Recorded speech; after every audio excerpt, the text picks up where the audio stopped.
Halo warga Jakarta, bersama saya Dina Marcelina.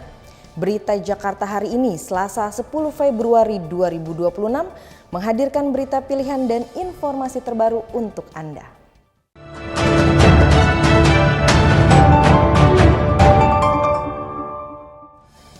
Warga Jakarta, sebelum kita ke berita utama berita Jakarta hari ini, dari meja redaksi telah kami siapkan 3 berita pilihan dari website beritajakarta.id berikut ini.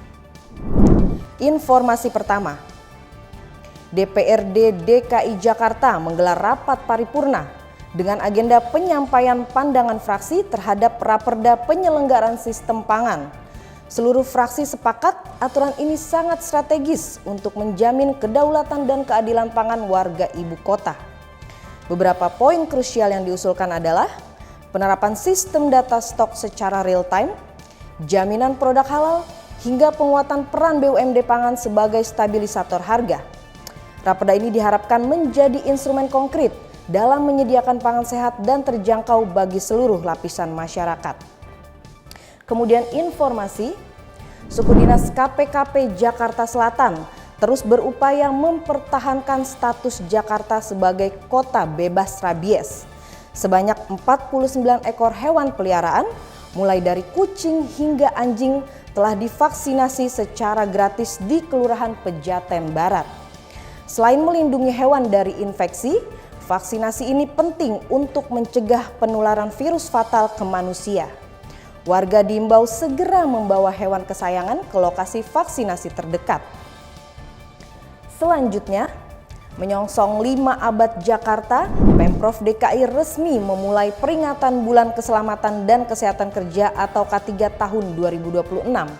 Melalui tema penguatan budaya K3, berbagai kegiatan mulai dari seminar hingga pemeriksaan kesehatan pekerja digelar secara masif. Langkah ini diambil untuk menjawab tantangan dunia industri, sekaligus memastikan setiap tenaga kerja di Jakarta dapat bekerja dengan aman dan pulang dengan selamat. Informasi selengkapnya warga Jakarta bisa langsung kunjungi website beritajakarta.id, website berita resmi pemerintah Provinsi DKI Jakarta.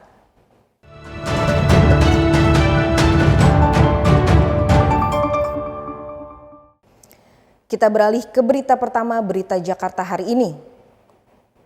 Gubernur DKI Jakarta Pramono Anung mengoptimalkan potensi badan usaha milik daerah atau BUMD untuk mendukung pelaksanaan program makan bergizi gratis atau MBG. Bukan cuma sebagai pemasok utama bahan pangan MBG, tapi Pramono juga menawarkan peran Bank Jakarta sebagai penyedia permodalan bagi SPPG yang membutuhkan. Pemerintah Provinsi DKI Jakarta resmi menjalin sinergi dengan Badan Gizi Nasional guna mendukung keberlangsungan program makan bergizi gratis atau MBG. Gubernur DKI Jakarta Pramono Anung bersama Kepala Badan Gizi Nasional Dadan Hindayana menyepakati kerjasama strategis di Balai Kota Jakarta. Fokus utama dari kesepakatan ini adalah pengelolaan rantai pasok bahan makanan. Mengingat Jakarta bukan daerah penghasil pangan, peran BUMD sangat krusial untuk menyalurkan bahan baku berkualitas ke Satuan Pelayanan Pemenuhan Gizi atau SPPG. Pramono menilai manajemen logistik yang tepat tidak hanya menjamin gizi anak sekolah, tetapi juga menjadi kunci dalam menjaga stabilitas inflasi daerah. Ini yang tadi salah satu yang kita ada tangani adalah karena persoalan rantai pasok di Jakarta ini memang menjadi persoalan yang harus dikelola dengan baik. Rantai pasok yang berkaitan dengan kebutuhan badan gizi ini dikelola dengan baik. Dan ini kan. Sementara itu, Kepala Badan Gizi Nasional Dadan Hindayana mengungkapkan, saat ini sekitar 60% kebutuhan SPPG di Jakarta telah beroperasi melayani sekolah-sekolah. Dalam 2 bulan ke depan, target penambahan hingga 1.000 titik SPPG akan terus dikejar, terutama di wilayah Jakarta Barat, Timur, dan Utara yang memiliki minat sangat tinggi. Tantangan terbesar ke depan adalah memastikan pembelian bahan pangan secara masif tetap terkendali secara harga agar tidak mengganggu kebutuhan pangan masyarakat umum.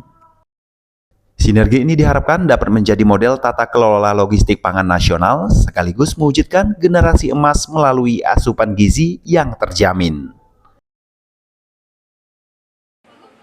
Tim Berita Jakarta melaporkan.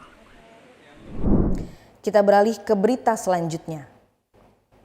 Gubernur Pramono Anung menginstruksikan Dinas Bina Marga untuk segera menutupi seluruh lubang di ruas jalan Jakarta. Meski Jakarta masih dalam fase potensi cuaca ekstrim, Pramono memastikan harus ada tindakan darurat pada infrastruktur jalan.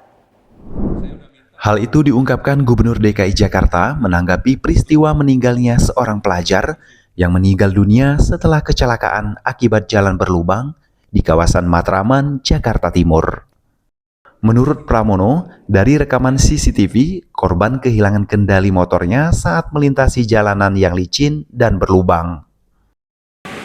Agar hal serupa tidak terjadi kembali di Jakarta, saya sudah memerintahkan kepada Dinas Bina Marga, saya sudah minta semua jalan-jalan yang berlubang untuk ditutup, walaupun bersifat temporary. Kami sudah memantau hasil CCTV, penyebab kecelakaan adalah jalanan yang licin dan berlubang. Penutupan lubang secara temporer dipilih karena kondisi cuaca yang tidak menentu. Curah hujan tinggi diprediksi masih akan terjadi hingga tanggal 19 Februari mendatang, sehingga perbaikan permanen belum memungkinkan. Sebagai bentuk tanggung jawab, Pemprov Jakarta menanggung seluruh biaya rumah sakit hingga proses pemakaman korban di TPU Menteng Pulo. Warga pun diimbau untuk meningkatkan kewaspadaan saat berkendara, terutama di titik-titik rawan yang belum tersentuh perbaikan. Tim Berita Jakarta melaporkan.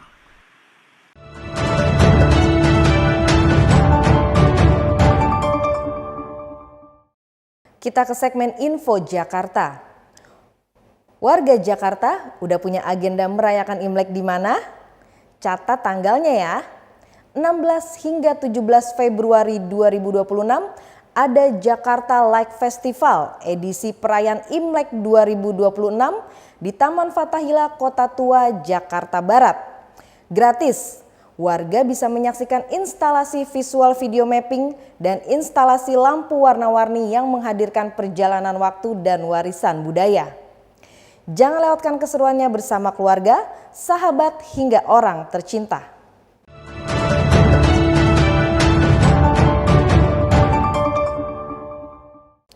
Sebelum memulai aktivitas esok hari, warga Jakarta bisa melihat perakiraan cuaca yang dirilis BMKG berikut ini.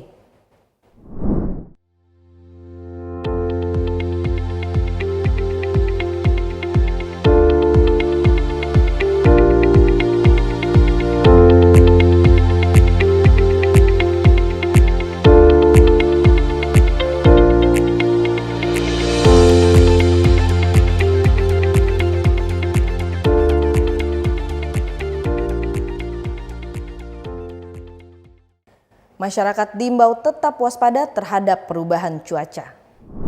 Demikian program Berita Jakarta hari ini. Saya Dina Marcelina dan tim redaksi pamit undur diri.